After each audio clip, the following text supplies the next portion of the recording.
Welcome to the deep dive. Glad to be here. Today we've got, well, a really unique kind of career map spread out in front of us. Our sources trace the, incredible and often really surprising trajectory of Canadian singer-songwriter Jeremy Fisher. It really is. This is a story about an artist who, basically wrote the template for modern indie folk pop early on just through sheer grit. Yeah, and then he sort of bounces off the major label system. Bounces right off it. All right. And then takes this magnificent and really successful left turn into becoming a Juno-nominated children's television creator. It's a wild ride. And our mission today is to really unpack that, to look at the sources and see how he did it. It's a masterclass, really, in creative entrepreneurship and adaptation.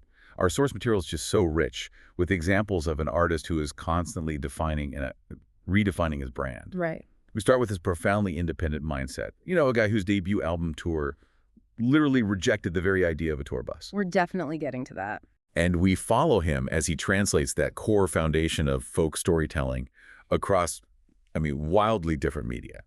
From acoustic coffee houses all the way to high-production animated TV shows for kids. That initial promotional gambit, the one that really got him on the map, that's the absolute hook for me. Oh, the bike ride. The Continental Bike Ride, exactly.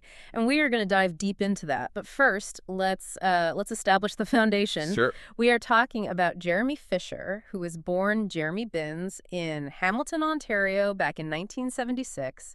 And that background, it gives us some immediate geographical and musical clues, doesn't it? It does. While he was born in Hamilton, he has these really deep ties to the East Coast. His mother is from Newfoundland. Ah, okay. And that Eastern Canadian heritage, that's incredibly important in the folk tradition. It's often tied to, maritime stories, resilience, and a certain kind of travel narrative. Which feels like it's setting the stage for everything that comes next. Pretty much. Yeah. And when you listen to his core sound, those influences they're right there on the surface. Heavy on the folk and blues. Totally. We're talking acoustic guitar, slide guitar, and the harmonica. Instruments that feel inherently road-tested. Yeah, things you can carry in a backpack. Exactly. It fits perfectly with the whole vagabond lifestyle he later embodied. But, what often gets overlooked is that he wasn't just some self-taught busker strumming a few chords. No, he had some serious training. A strong formal background. He was a member of the Hamilton All-Star Jazz Band, which is a pretty prestigious thing. Right. And this was during his time at Westdale Secondary School. He graduated in '95. And that's a really critical detail, I think. Why so critical? Well, being in an all-star jazz band, that implies a level of discipline, a deep understanding of complex arrangements, and a technical proficiency that goes way beyond just basic folk strumming. So he had the chops. He had the chops. Yeah. It suggests he had this underlying musical architecture that could make his later, seemingly simple folk pop melodies incredibly sophisticated. It's the bedrock, then, for everything that comes after. It is. And we also see him developing his performance identity long before he was Jeremy Fisher. He was initially performing as Jeremy Binns. With a band called The Obvious. That's the one. They put out a self-titled CD way back in 1999. And what I find so fascinating here is the early repertoire. The sources point out that some songs that became hits or, fan favorites later on. Like Lemon Meringue Pie. Lemon Meringue Pie, exactly. And Kiss the Moon. They were already being performed and recorded way back in those early days with The Obvious. It highlights a remarkable consistency in his creative vision, doesn't it? It really does. He wasn't just churning out commercial material to see what stuck. He was testing these songs, refining them, living with them for years. It speaks to a very methodical approach to his craft. And all of this is happening while he's constantly moving. Right, reflecting that continuous movement that's so central to his early work. He lived all over the place. Vancouver Island, Montreal, Seattle. And he's currently based out of Ottawa. But that constant change of scenery, that's the fuel for what critics would later call his Kerouacian rootlessness. Perfect phrase, and absolutely sets the stage for the defining moment of his debut. So let's unpack that first major chapter, the launch that really cemented his legend. Let's do it. So we arrive in 2001. Fisher releases his independent debut album, Back Porch Spirituals. And the key word there is independent. He produced this thing himself. Emphasizing that raw, self-sufficient spirit right from the jump. The title alone gives you the genre immediately. It feels warm, road-weary, highly personal. Acoustic folk pop.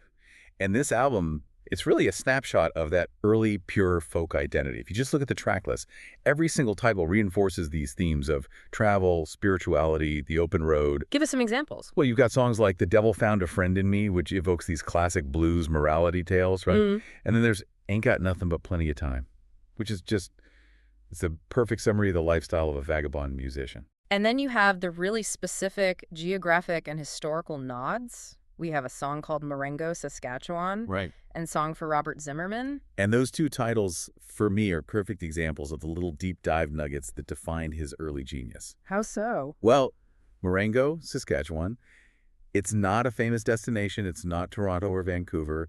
It's this tiny, almost arbitrary stop on a very long journey.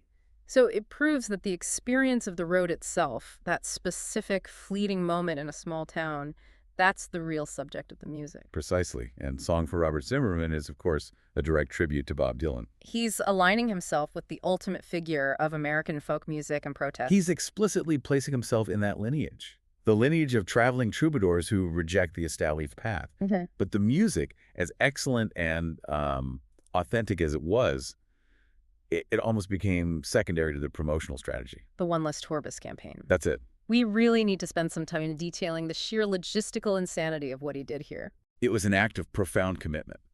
And also, marketing brilliance.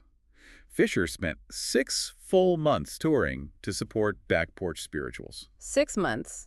And the logistics. He bicycled alone for 7,500 kilometers. Just let that number sink in. 7,500 kilometers, that's, what, roughly the distance from New York to London? Something like that, yeah. Mm. But done on 2 wheels, carrying your gear, your instrument, your merchandise. He started in Seattle, rode across the entire country of Canada, and ended up in Halifax, Nova Scotia.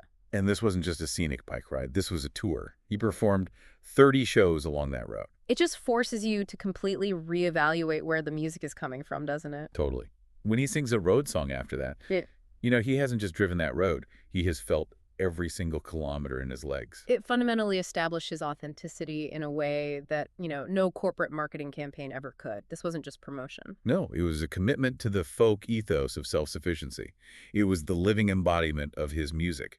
And critically, it had a purpose that went beyond just selling records. It was tied to a larger cause. Absolutely. The One Less Tour Bus name, that wasn't just a clever tag. It was part of a conscious effort. So this goes beyond just being quirky or indie. Way beyond. It was explicitly an environmental and social statement. The tour raised funds for a program called Tour Day, which collaborated with the Institute for Transportation and Development Policy, the ITDP. And their mandate was what? The mandate was crucial. It was about promoting access to bicycle transport and supporting education for girls in Africa. So the statement is multi-layered. You've got anti-consumerism, environmental awareness, and global charity all wrapped up in one promotional tour. It's a high-impact, anti-establishment stance against the traditional music machine, which at that time, in the early 2000s, still relied so heavily on massive budgets and fossil fuels to move acts around. It was a radical approach, and it was a clear signal to listeners. It said, my art is inherently tied to a rejection of excess. It's an intellectual choice that defined his brand immediately. It forced critics and listeners to connect the life to the art. There was no separating them. And the critics absolutely made that connection. Which brings us to that famous review. From the Times Colonist. Right. Which stated that the tracks seem to have seamlessly grown out of Fisher's Kerouacian rootlessness and contagious energy. And we have to unpack Kerouacian rootlessness. It's such a powerful literary device to use for a musician. So what does it really mean? Well, Jack Kerouac's philosophy, especially in On the Road, it champions this idea of perpetual mobility, but not as tourism. It's a spiritual quest. A search for truth and experience outside of, stable conventional life. Exactly. So for a critic to apply that term to Fisher, they weren't just complimenting the travel narrative in his songs. They were saying the music itself embodies that Beat Generation energy, that it's raw, it's spontaneous, and it's spiritually questing. It also implies a certain lack of excessive polish, doesn't it? I mean, if you've been biking 7,500 kilometers, you probably don't have the time or the energy for, 3 weeks of studio overdubs. You're performing with the stripped-down efficiency that survival on the road demands. Right. That physical effort, it must have translated directly into his production style for Back Porch Spirituals.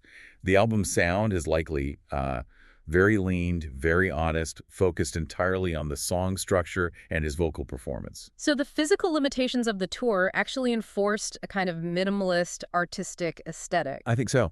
An Yeah. aesthetic that listeners recognized as authentic. That's the real power of the bike tour. It wasn't just a publicity stunt. It was a creative constraint that yielded a distinct, authentic sound. So now he achieves this huge grassroots authenticity. He generates immense buzz, and naturally, The mainstream takes notice. the mainstream takes notice, which is the next big transition. So we move forward 3 years to 2004. And Jeremy Fisher releases his second album, Let It Shine. This is the moment where the independent troubadour steps onto the tightrope of the big-time music industry. A very precarious tightrope, Mm-hmm. because this was his first and, crucially, our sources say, his only album released by a major label. Sony Music Canada. And the fact that it was his only major label release tells us a lot.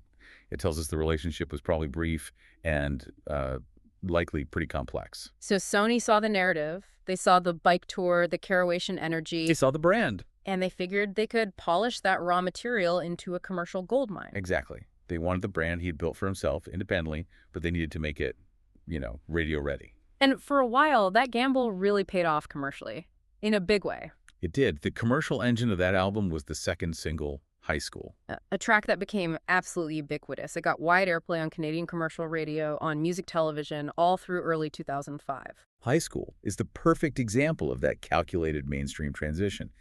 It kept his observational humor, his personality, but it wrapped it in this undeniably catchy, super accessible pop hook. It was designed to bridge that gap. And he also maintained a connection to his history by including Lemon Meringue Pie, a song he'd been performing since his days with The Obvious. So it was a nod to his origins while he was pushing forward. A smart move. And the resulting exposure just catapulted him into a totally different league. He toured Canada, supporting established artists like Sarah Slean in 2005. And then there's the international recognition. Right. He was a featured performer at the Canada Performing Arts Program at Expo 2005 in Aichi Prefecture, Japan. The scale of his operation had changed completely.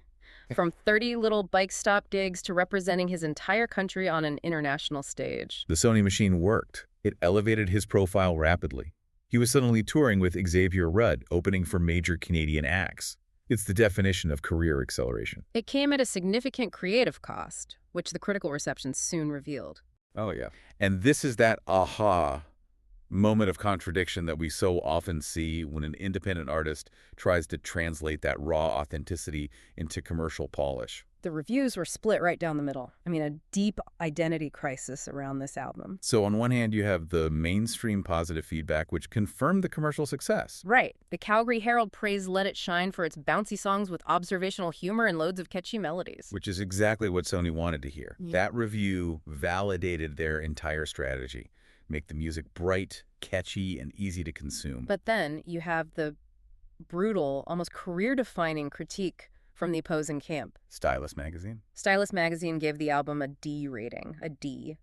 And they called it, harshly, a badly crafted, inauthentic mess. Inauthentic mess? I mean, that is just a devastating description for an artist like him. It's the worst thing you could say. And if we look closely at that critique, it uses two really powerful, loaded terms: inauthentic and mess. Inauthentic suggests they took away the grit. Right. The dust and sweat of the bike ride that defined his debut. They're accusing him of manufacturing emotion or experience instead of living it, which is the ultimate sin for a folk artist. And mess. Mess suggests the production itself. The polishing efforts by the major label, they resulted in over-arrangement or confusion. That they sacrificed the raw clarity of his earlier work for a mess. That raises a crucial question, though. Was the D rating really about the music being bad, or was it a reaction against the context? That's the core of it. Was Stylus punishing the major label system for trying to co-opt his independent narrative? I think that's where the analysis has to lie.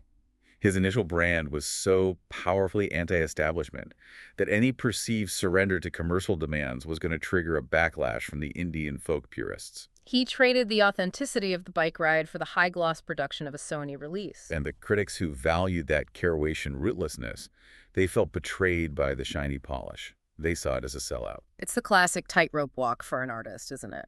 Totally. You need commercial airplay to survive. but you need authenticity to maintain your critical core. And the move secured the airplay.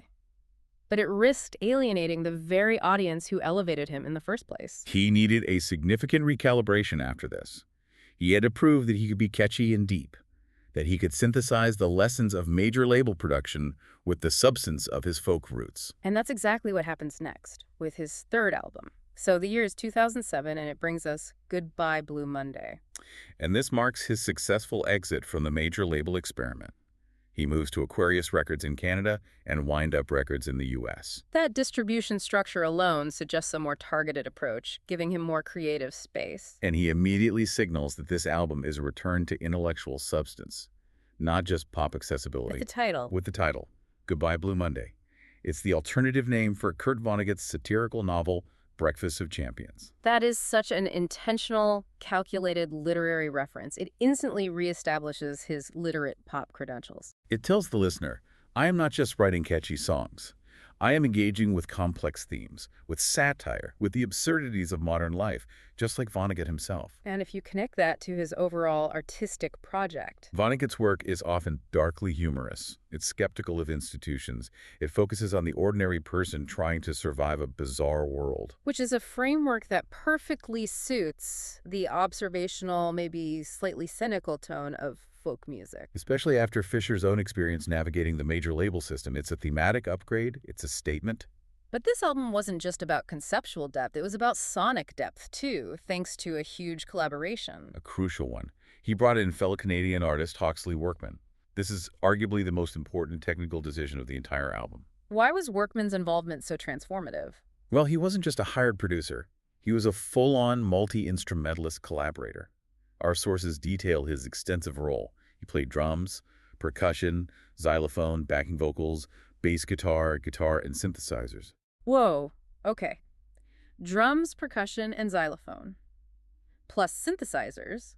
That is a significantly denser arrangement palette than the self-produced back Porch Spirituals. Or the standard guitar-based drums of Let It Shine. Right. So how did that infusion of instrumentation change the overall sonic texture? It allowed him to move past the simple folk rock constraints. The inclusion of percussion and xylophone gives the album a much brighter, more dynamic, almost theatrical feel. A conscious pushback against that mess critique by creating intentional complexity. Exactly. And the subtle use of synthesizers, which might seem counterintuitive for a folk artist, allowed them to maintain a rich, catchy texture without resorting to overprocessed guitar tones. It let the literacy and the melody coexist without sacrificing production quality. And recording this at Signal Path Studios in El Monte, Ontario, with other collaborators like Jim Bryson on gang vocals, it suggests a real community-driven, supportive environment. A far cry from the corporate pressure cooker he might have experienced at Sony. For sure. And this new environment, it fostered creativity, and it paid off immediately. It did. The single Cigarette was sent to radio and got this massive surprise ad at Toronto's 104.5 CHU FFM. Proving the song had mass appeal despite the album's literary aspirations. But the real game changer here was the digital strategy. We have to remember, this is 2007. YouTube was not the ubiquitous machine it is today. Not at all. A homemade video for Cigarette went on to amass over 2 million views. Which is enormous for the time and for the genre. What's so fascinating is that the homemade element connects directly back to his original ethos. The bike tour. The bike tour. He didn't need a huge budget or a complex production team. He just needed a compelling song and the ingenuity to share it simply. The YouTube success proves that the independent, resourceful spirit of the bike tour translated perfectly to the new digital distribution channels. He bypassed the traditional gatekeepers again. Proving he could reach millions of people entirely on his own terms. And that digital buzz gave him immediate visibility outside of Canada.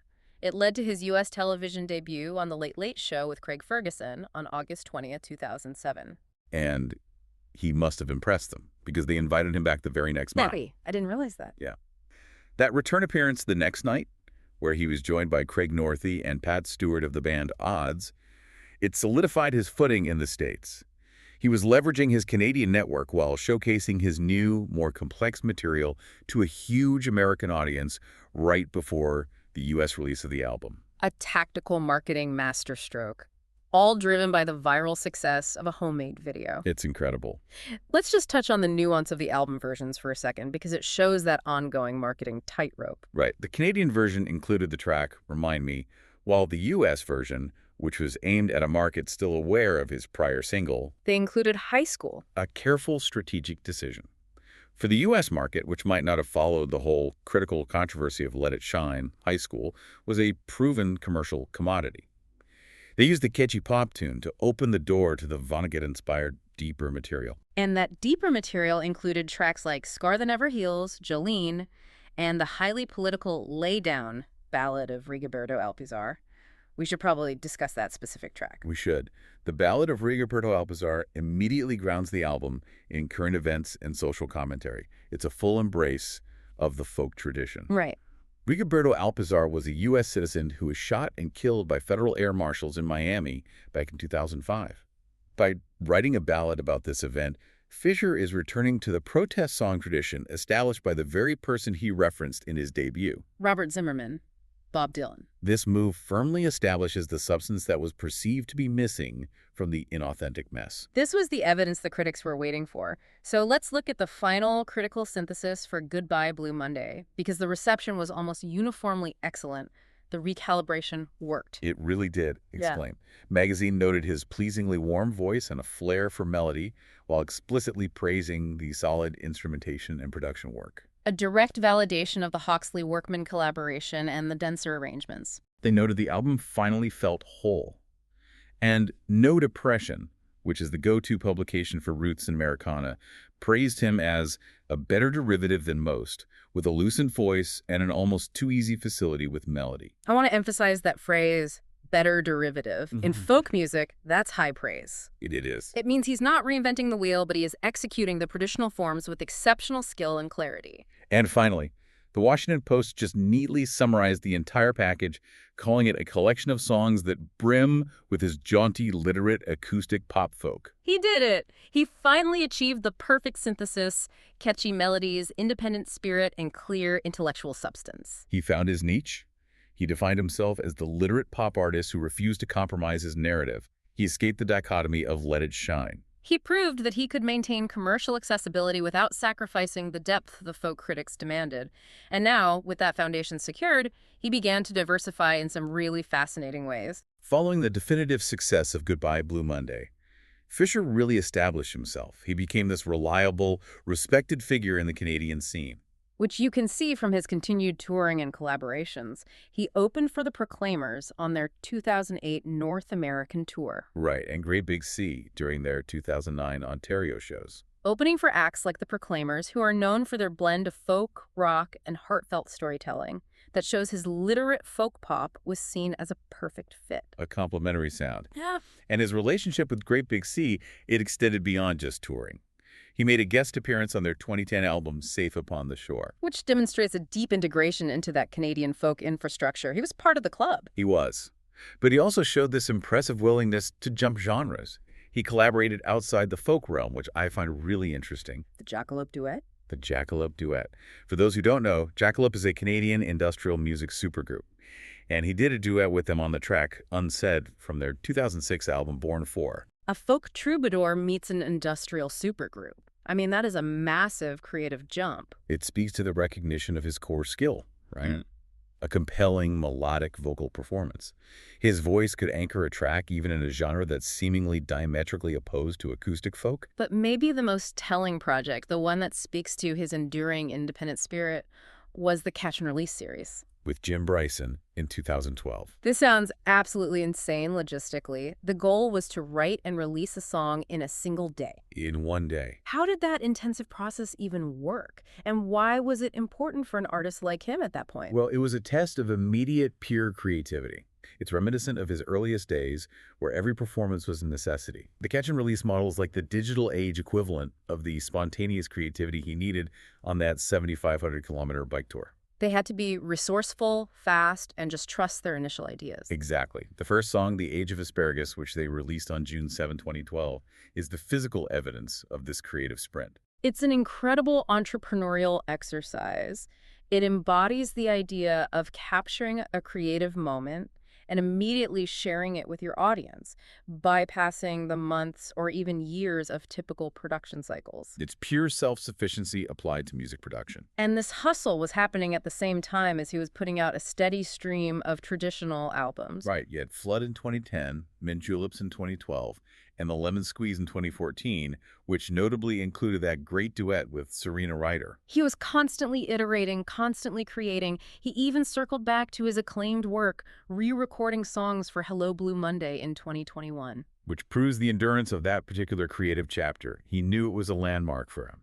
But the true, stunning pivot that really defines the latter half of his career is the shift into children's entertainment. The big left turn. And this isn't just a side gig. It became a defining, critically acclaimed element of his entire output. And this transition was beautifully organic. That's what I love about it. It wasn't a commercial decision first. It was inspired by him making music for and with his own daughters. It's a very natural evolution for a storyteller, isn't it? Adapting your craft for the next generation. He launched this under the appropriate moniker, Jeremy Fisher Jr.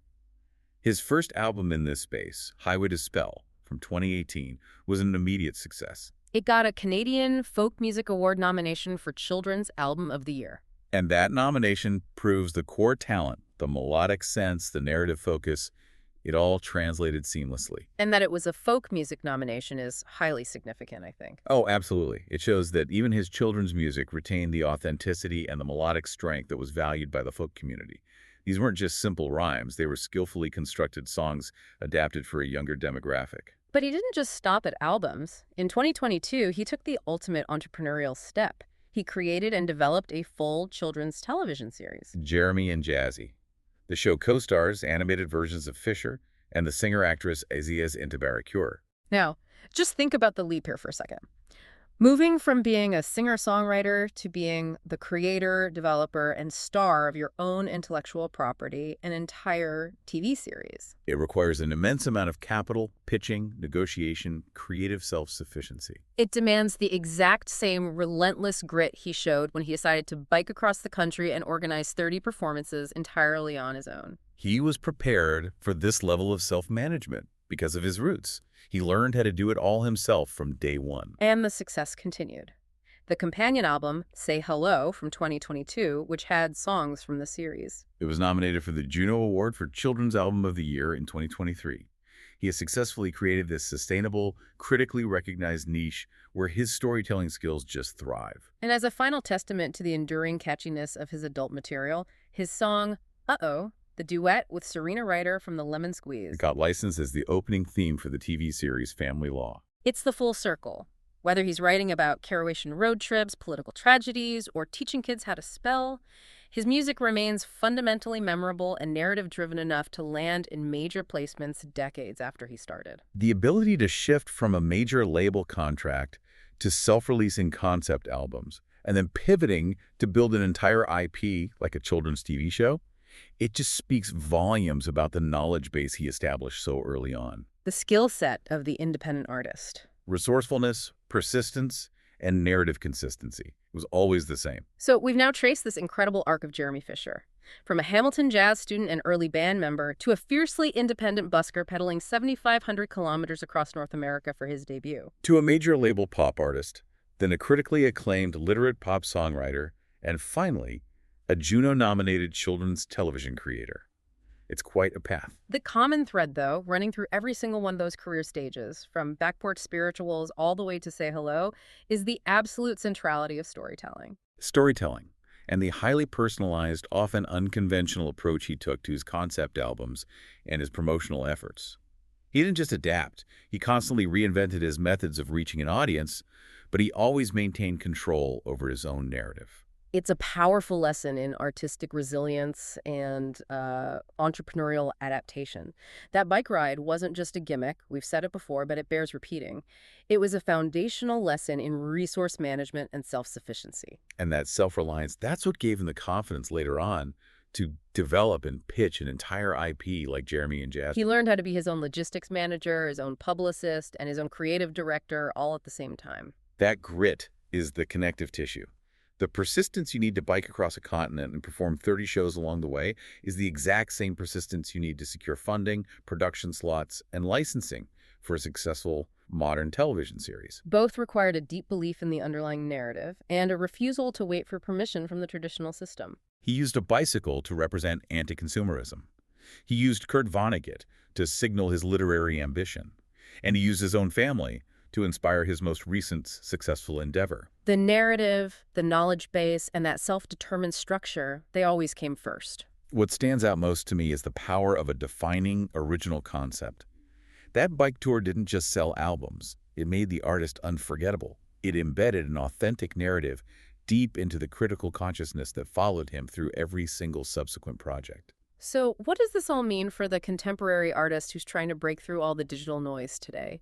Here is our final provocative thought for you to chew on. In today's saturated, short-form digital landscape, where attention is the scarcest resource we have, what modern, physical, or highly conceptual equivalent of Jeremy Fisher's 7,500-kilometer bicycle tour could an artist undertake to genuinely connect with an audience and build a lasting, knowledge-based narrative around their work?